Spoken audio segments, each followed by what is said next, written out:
जंगल का राजा शेर खान अपनी पत्नी सीला और भाई वीरू के साथ रहता था।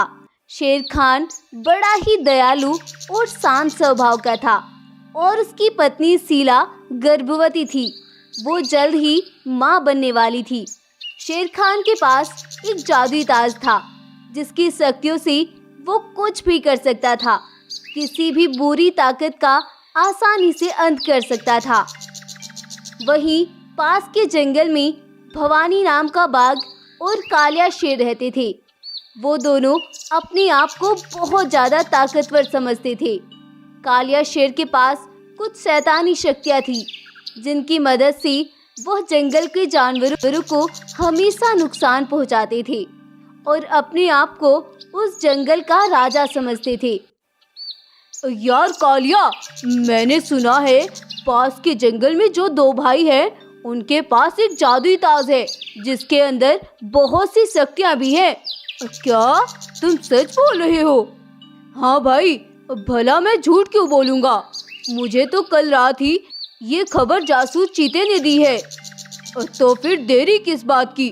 चलो चलते हैं और उसे छीन कर लाते हैं। उस जादुई ताज को छीनना इतना आसान नहीं है। हमें पूरी प्लानिंग के साथ ये काम करना होगा। उसकी कोई तो कमजोरी होगी। हाँ हाँ, है ना कमजोरी। वो अपने जंगल के जानवरों की खातिर कुछ भी करने को तैयार हो जाता है और उसकी पत्नी गर्भवती है जो कि जल्द ही एक बच्चे को जन्म देने वाली है। मैंने सुना है वो अपनी पत्नी से बहुत मोहब्बत करता है और मुझे तो लगता है वही उसकी कमजोरी भी होगी। तो चलो फिर देर किस बात की।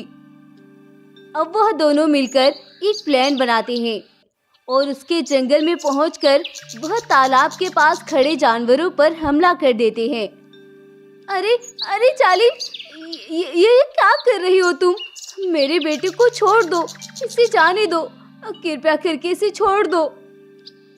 अगर अपने बेटे की सलामती चाहती हो, राजा शेर को इस बात की इत्तला देकर आओ कि हमने तुम्हारे बेटे को कैद कर लिया है। देखते हैं तुम्हारे राजा शेर को अपने जंगल के जानवरों से कितना लगाव है। यह सुनकर गाय दौड़ते हुए शेर खान की ओर जा रही थी। अरे ये जालिम कहाँ से आ गए? हमने आखिर इनका क्या बिगाड़ा है? महाराज, महाराज, मेरे बेटे को बचा लीजिए महाराज। अरे क्या हुआ गाय बहन, तुम इतनी परेशान क्यों हो और इतनी हाँफ क्यों रही हो? महाराज कुछ भी ठीक नहीं है।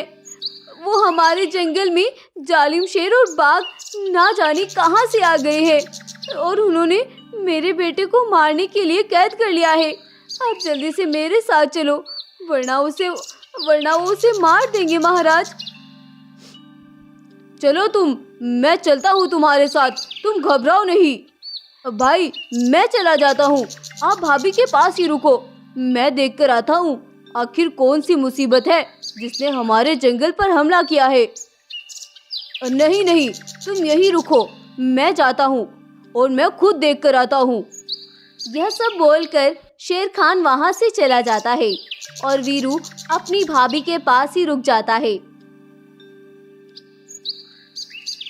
कई घंटे बीत जाते हैं लेकिन शेर खान अब तक भी वापस नहीं आया था।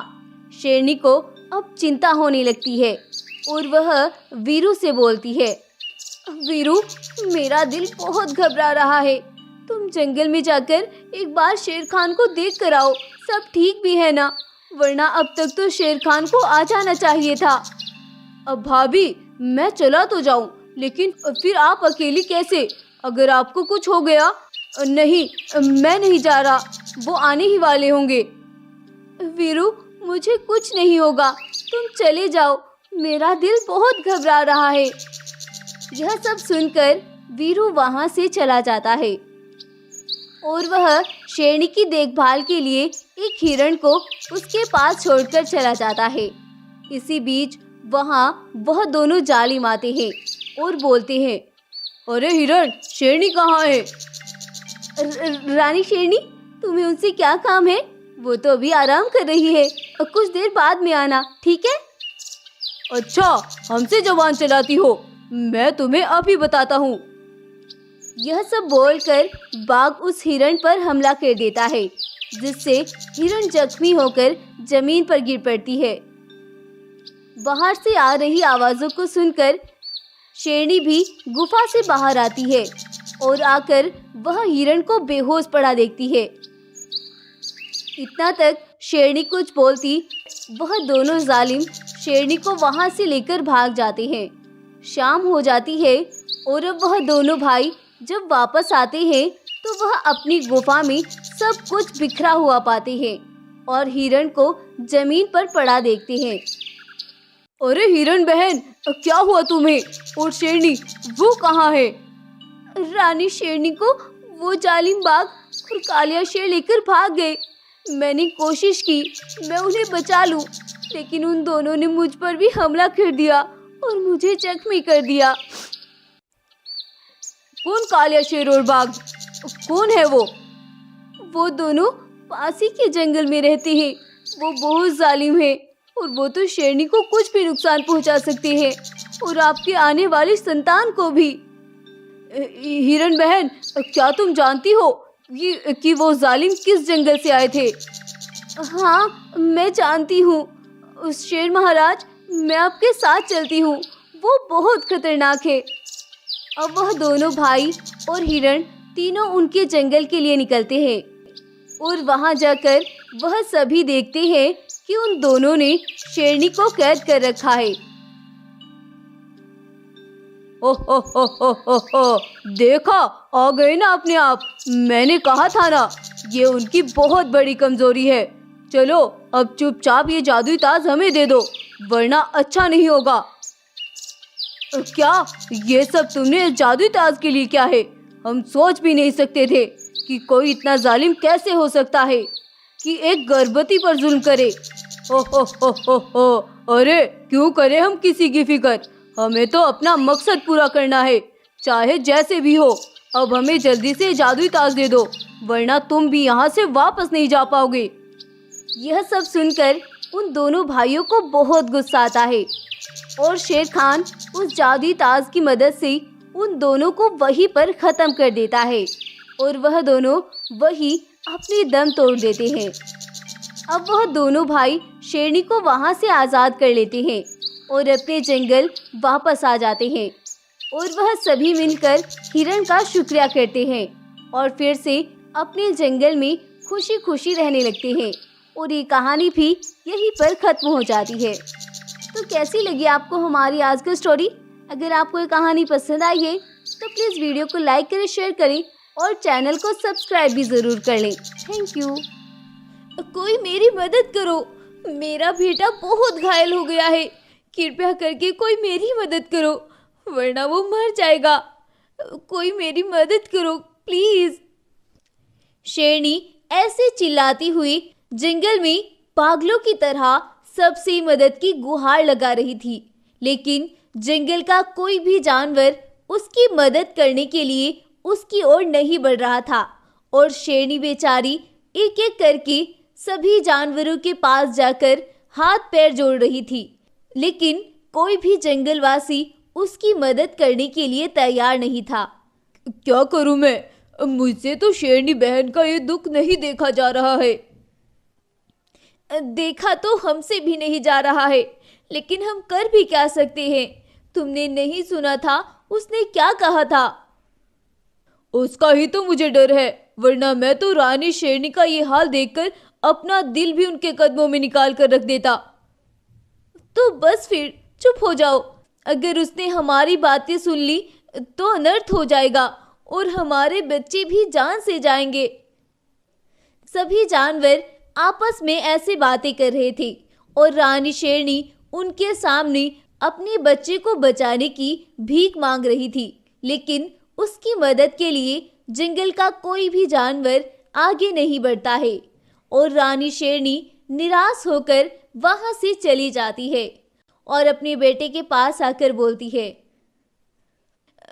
मैं तुम्हें कुछ नहीं होने दूंगी मेरे बच्चे, सबके बदले पूरे होंगे। एक बार बस तुम ठीक हो जाओ, फिर हम दोनों मिलकर तुम्हारे पिता का बदला वापस हासिल करेंगे। मैं तुम्हें कुछ भी नहीं होने दूंगी। यह सब बोलकर अपने बेटे को अपनी पीठ पर लेटाकर एक नदी से होते हुए एक घने जंगल में पहुंचती है और वह वहां जाकर एक बाघिन से मिलती है। ये क्या हो गया सिकंदर को? रुंजुन, तुम बोलती क्यों नहीं? क्या हुआ मेरे बच्चे को?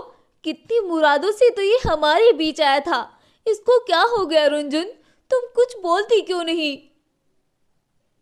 उसने सब बर्बाद कर दिया। मैंने पहले ही कहा था वो कुछ ना कुछ जरूर करेगा। मैंने तुमसे पहले ही कहा था वो हमें जिंदा नहीं छोड़ेगा, और उसने सब कुछ बर्बाद कर दिया। किसने सब बर्बाद कर दिया? तुम मुझे कुछ बताती क्यों नहीं? उस बलविंदर सिंह ने। बलविंदर सिंह? वो कहाँ से आ गया? वो तो जंगल छोड़कर जा चुका था ना? हाँ, लेकिन वो अब वापस आ गया है और उसने शेरा को मार दिया है। और और उसने सिकंदर का देखो क्या हाल कर दिया है। मैं क्या करूं? मेरी तो कोई मदद करने के लिए भी तैयार नहीं है। जंगल का कोई भी जानवर मेरे पास तक नहीं आया, मेरी किसी ने भी मदद नहीं की। क्या? ये क्या बोल रही हो तुम शेरनी? मुझे साफ साफ बताओ, मेरी जान निकल रही है। मेरी बहन, क्या हुआ? ये पहाड़ तुम पर कैसे टूटा? जब से शेरा ने उसे मारकर उस जंगल से निकाला था, वो खुंदक खाए बैठा था। हमें लगा वो अब कुछ नहीं करेगा, उसे उसकी करनी का फल मिल गया है। लेकिन हम ये नहीं जानते थे कि वो सांप बनकर हमें डस लेगा। आज से 3 दिन पहले जब राजा शेर जंगल के जानवरों की परेशानियां सुनकर घर लौट रहे थे, तो रास्ते में ही उसने शेरा पर हमला कर दिया और उन्हें मार डाला। मुझे एक गाय ने ये सब बताया। जब तक मैं सिकंदर को लेकर वहां पहुंची, उसने शेरा को मार दिया था और सिकंदर को देखकर उसने एकदम इस पर भी हमला कर दिया। और वो तो इसे भी जान से मारना चाहता था, लेकिन वो तो मैं समय रहते इसे लेकर वहां से भाग निकली, जिससे इसकी जान तो बच गई। लेकिन इसका हाल देखो क्या कर दिया उसने। क्या बोल रही हो तुम? तुम घबराओ नहीं, हमें सबसे पहले सिकंदर का इलाज कराना है, उसके बाद ही हम कुछ फैसला करेंगे। अब वो दोनों सिकंदर को लेकर जंगल के नजदीक एक अस्पताल में लेकर आते हैं और उसका इलाज कराते हैं। देखो बागिन बहन, आपका मरीज शदीद जख्मी हो चुका है और इसका खून भी काफी बह गया है। मैं कोशिश कर सकता हूँ, लेकिन कोई वादा नहीं कर सकता। अरे डमरू भाई, सुब सुब बोलिए और इसका इलाज करिए। अब डमरू हकीम सिकंदर का इलाज करता है। 2-3 दिन बीत जाते हैं, लेकिन सिकंदर की तबीयत में जरा भी सुधार नहीं आता है और आखिर में आकर सिकंदर भी दम तोड़ देता है। ये क्या हो गया बागिन बहन? ये सब क्या हो गया मेरे साथ? क्या करूं मैं? कहाँ जाऊं अब? मेरा तो इस दुनिया में अब कोई भी नहीं बचा। तुम घबराओ नहीं शेरनी बहन और हिम्मत से काम लो। अगर तुम ही ऐसी करोगी तो उस बलविंदर का मुकाबला कैसे करोगी? अगली सुबह होती है और बागिन और शेरनी दोनों रुंझुन के जंगल पहुंचते हैं और वहां जाकर रुंझुन गुस्से में बोलती है, तुमने ये सब अच्छा नहीं किया बलविंदर शेर। अब तुम्हें हर एक जुल्म का बदला देना होगा। आज नहीं तो कल तुम्हारा अंत होना तय है। बहुत जीली तुमने अपनी ऐश की जिंदगी। मैं वापस आऊंगी बलविंदर, मैं वापस आऊंगी और तब तुम्हारे सारे पापों का हिसाब पूरा होगा। मैं जरूर वापस आऊंगी। शेरनी बहन, अपने आप को संभालो और हमें रोकर नहीं बल्कि पूरी ताकत से इसका अंत करना है। ये सब बोलकर वो दोनों वापस जंगल लौट जाते हैं और जंगल आकर वह दोनों एक सेना बनाते हैं। बागिन बहन, हम उसका कुछ भी नहीं बिगाड़ पाएंगे, वो बहुत जालिम है। तुम घबराओ नहीं, ये कोई मामूली बाघ नहीं है, बल्कि ये मानव बाघ है और इनके पास बहुत शक्तियां हैं और एक चालू दिमाग भी है, जिसकी मदद से ये उसे हरा सकते हैं। और मुझे पूरा यकीन है आज उसका मरना तय है। 2-3 दिन वह सभी मानव बाघ बलविंदर शेर की हर एक चीज पर नजर रखते हैं और उसके राज जानते हैं। और फिर वह रुनझुन शेरनी और बाघिन को लेकर उसके जंगल आते हैं और उसके जंगल में आकर शेरनी बोलती है, बलविंदर शेर, निकलो बाहर, कहाँ बिल में छुपे बैठे हो? आओ और हमारा मुकाबला करो। आज देखती हूं तुम में कितनी ताकत है। शेरनी की ये बातें सुनकर जंगल के जानवर भी वहां जमा हो जाते हैं और बलविंदर भी उस आवाज को सुनकर वहां आ जाता है। अरे शेरनी, तुम फिर से आ गई अपनों की मौत का मातम मनाने। हा हा हा हा हा, चलो आज मैं तुम्हें भी मारकर ये किस्सा ही खत्म कर देता हूँ। फिर ना बचेगा बांस और ना बजेगी बांसुरी। हा हा हा हा हा हा। ये सब बोलकर बलविंदर शेरनी को मारने के लिए उसकी ओर बढ़ता है। इसी बीच वह सभी मानव बाघ बलविंदर पर हमला कर देते हैं और उसे मार मार कर जख्मी कर देते हैं। अब बलविंदर उन इतने सारे मानव बाघों के सामने अपने आप को कमजोर समझता है और अपनी जिंदगी की भीख मांगने लगता है। अरे शेरनी, मुझे छोड़ दो, मैं कभी इस जंगल का रुख भी नहीं करूंगा, लेकिन आज मुझे जाने दो। क्षमा कर दो शेरनी, मुझे छोड़ दो, मुझे छोड़ दो बहन। लेकिन उसकी इस तड़पती आवाज को शेरनी अनसुना कर देती है और वह सभी मानव बाघ मिलकर उसे वहीं पर खत्म कर देते हैं। रानी शेरनी, हमें माफ कर दो, हम उस दिन आपकी कुछ भी मदद ना कर सके। इस जालिम ने जंगल में आते साथ ही ऐलान किया था कि वो शेर महाराज और आपके बेटे को मारने वाला है और अगर हम में से कोई भी उसके रास्ते में आया तो सबसे पहले वो हमारे बच्चों को खत्म करेगा। क्षमा करें रानी शेरनी, हमने आपके हित के लिए अपने मसीहा को मरवा दिया।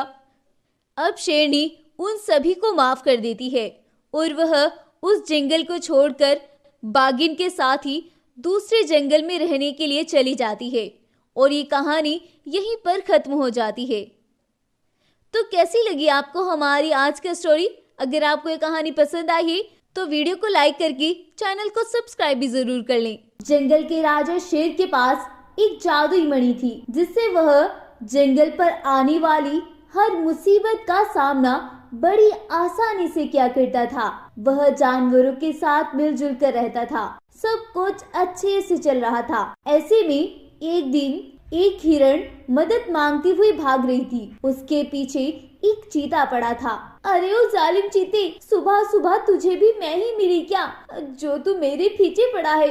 पता नहीं सुबह सुबह उठकर मैंने किसका मुंह देख लिया, शायद मैंने अपना खुद का ही देख लिया। आज तुझे मेरा शिकार होने से कोई नहीं बचा पाएगा। अगर मुझे पता होता कि कमबख्त भुक्कड़ चीता मेरे पीछे पड़ने वाला है तो मैं सुबह थोड़ा कम मेकअप लगाती। अरे वो कितना भागोगी, अब तो हार मान लो। चाहे कुछ भी हो जाए मैं तेरे हाथ नहीं लगने वाली। हे भगवान, इस दुष्ट को जल्द से जल्द बूढ़ा बना दे, इसकी नजर कमजोर कर दे। यूं हिरण बाघ से भागते हुए झाड़ियों में छिप जाती है। बाघ हिरण को ढूंढते ढूंढते थक जाता है और वहां से चला जाता है। थोड़ी देर बाद जब हिरण को यकीन हो जाता है कि वह चला गया है तो वह झाड़ियों से बाहर आती है और एक लंबी सांस लेते हुए कहती है, अरे बाप रे, आज तो मैं बाल बाल बच गई, नहीं तो ये जंगल एक ब्यूटी को खो जाता। चलो पहले मैं घर जाकर अपने इस बिगड़े चेहरे को ठीक कर लेती हूँ। वह अपने ही ख्यालों में मगन जा रही थी कि अचानक एक बहुत ही खतरनाक शैतानी शक्तियों वाला ब्लैक पैंथर खुफिया दरवाजे से जंगल में आता हुआ उसे नजर आता है। यह देख हिरण के होश उड़ जाते हैं। अरे बाप रे, अब ये कौन आया? अभी ये कौन सी नई मुसीबत जंगल में आई है? यह दिखने में कितना भयानक है। मुझे जल्द से जल्द यह बात महाराज को बतानी होगी। हिरण महाराज शेर के पास जाती है और उधर वह शैतानी शक्तियों वाला खूनी ब्लैक पैंथर शेर से उस जादुई मणि को लेने जंगल में आया था। ब्लैक पैंथर शेर को ढूंढने निकलता है और जो भी उसके रास्ते में आता है उसे बड़ी बेरहमी से मारता जा रहा था। इधर हिरण ने जो कुछ देखा वह महाराज शेर को बताती है। यह सुनकर शेर घबरा जाता है और वह उस ब्लैक पैंथर की गंदी नीयत को जान जाता है और वह बिना देरी किए ब्लैक पैंथर को ढूंढते हुए निकलता है और हड़बड़ाहट में अपनी जादुई मणि को वह गुफा में ही भूलकर चला जाता है कि तभी वह ब्लैक पैंथर शेर को ढूंढते हुए शेर की गुफा के पास आ जाता है और वह उस मणि को देखकर खुश भी बहुत हो जाता है और झट से उसे चुरा कर ले जाता है। कुछ दूर जाते ही शेर को अपनी गुफा में रखी हुई जादुई मणि याद आती है कि वह तो उसे गुफा में ही भूल गया। वह तुरंत अपनी गुफा की ओर मुड़ता है पर तब तक देर हो चुकी थी। ब्लैक पैंथर मणि को लेकर भाग चुका था। शेर को जब यह बात पता चली तो वह परेशान हो जाता है। ये तो अनर्थ हो गया, मुझे कुछ भी करके वो मणि वापस लानी है, नहीं तो वह ब्लैक पैंथर उस मणि का गलत इस्तेमाल कर जंगल को तबाह और बर्बाद कर देगा। ये सोचकर वो हिरण के पास जाता है और कहता है, देखो हिरण, जंगल पर बहुत बड़ी मुसीबत आई है। तुम एक काम करो, तुम जंगल के सारे जानवरों को लेकर जंगल की पूर्वी दिशा में जो इलाका है वहां चली जाओ। वहां तुम लोगों को कोई खतरा नहीं होगा। मैं इसी दौरान मेरे बुजुर्ग और मेरे गुरु बगीरा के पास जाकर इस समस्या का हल ढूंढूंगा। शेर के कहे अनुसार हिरण तुरंत जानवरों को लेकर पूर्वी दिशा की ओर निकल जाती है। शेर गुरु बगीरा के पास जाता है। बगीरा बहुत ही बुजुर्ग और ज्ञानी था। शेर सारी बात बगीरा को बताता है। तब बगीरा कहता है, मुझे पता था ऐसा कुछ होने वाला है। अब हमें उस मणि को हासिल करने के लिए एक और रहस्यमयी और ताकतवर मणि का इस्तेमाल करना होगा। क्या ताकतवर और रहस्यमयी? हाँ, वह मणि बहुत ताकतवर और एक रहस्यमयी जगह पर है। गुरुजी, वह जगह कहाँ है? मुझे बताइए, मैं जाकर वह मणि लेकर आऊंगा। वह एक जादुई सीढ़ी पर है जो सिर्फ और सिर्फ पूर्णिमा के दिन ही नजर आती है। वैसे आज पूर्णिमा है। जैसे ही उस सीढ़ी पर चांद की किरणें पड़ेगी वो सुनहरे रंग में चमकने लगेगी। अगर तुम उस सीढ़ी पर जाकर मणि लाने में कामयाब हो गए तो समझो तुम उस ब्लैक पैंथर को हराकर अपने जंगल को बचा पाओगे। अगर मणि लाने में थोड़ी सी भी देर हो गई तो तुम भी उस सीढ़ी के साथ साथ रहस्यमयी दुनिया में चले जाओगे। फिर तुम्हें बचाना किसी के भी बस की बात नहीं है। गुरुजी, मैं अपनी जान लगा दूंगा उस मणि को हासिल करने के लिए। मुझे अपने जंगल को बचाना है। यूं शेर जादुई मणि को ढूंढते हुए निकलता है कि रास्ते में उसकी नजर उस ब्लैक पैंथर पर पड़ती है जो गुस्से से शेर और उसके जानवरों को ढूंढ रहा था और अपने आप से कह रहा था, अरे ये शेर और इसके जानवर कहाँ चले गए? इन्हें जमीन निगल गई या आसमान खा गया? कोई बात नहीं, जब तक ये मणि मेरे पास है मुझसे कोई नहीं बच पाएगा, कोई भी नहीं। यूं काला चीता अपने आप से बोल रहा था कि शेर मन ही मन सोचता है, इससे पहले कि ये मुझे देख ले मुझे उस जादुई सीढ़ी तक पहुंचना होगा। शेर यूं सोचकर वहां से चला जाता है और इधर ब्लैक पैंथर को इस बात की भनक लग जाती है कि शेर जादुई सीढ़ी को ढूंढते हुए निकला है। रात काफी हो चुकी थी। चांद की किरणें जंगल के चारों ओर छा गई थी। जंगल का नजारा बहुत ही खूबसूरत था। काफी देर ढूंढने के बाद आखिरकार शेर उस सीढ़ी तक पहुंच जाता है। चांद की रोशनी में वह सीढ़ी ऐसे चमक रही थी जैसे सूरज की सुनहरी किरणें। शेर सीढ़ी से बस कुछ ही दूर था कि वह ब्लैक पैंथर उसे रोक लेता है और अपनी शैतानी शक्तियों से शेर पर हमला करने लगता है। शेर अपने आप को बचाने की बहुत कोशिश करता है पर वह बुरी तरीके से उसके जाल में फंस चुका था। तूने क्या सोचा कि वो ताकतवर मणि लेकर तू मुझे मार डालेगा? अरे मुझे मारने वाला कोई भी पैदा नहीं हुआ और ना ही पैदा होगा। इस धरती पर सिर्फ मैं राज करूंगा। तब शेर मन ही मन सोचता है, सवेरा होने को आ रहा है, चांद की किरणें धीरे धीरे कम हो रही है, अब मैं क्या करूं?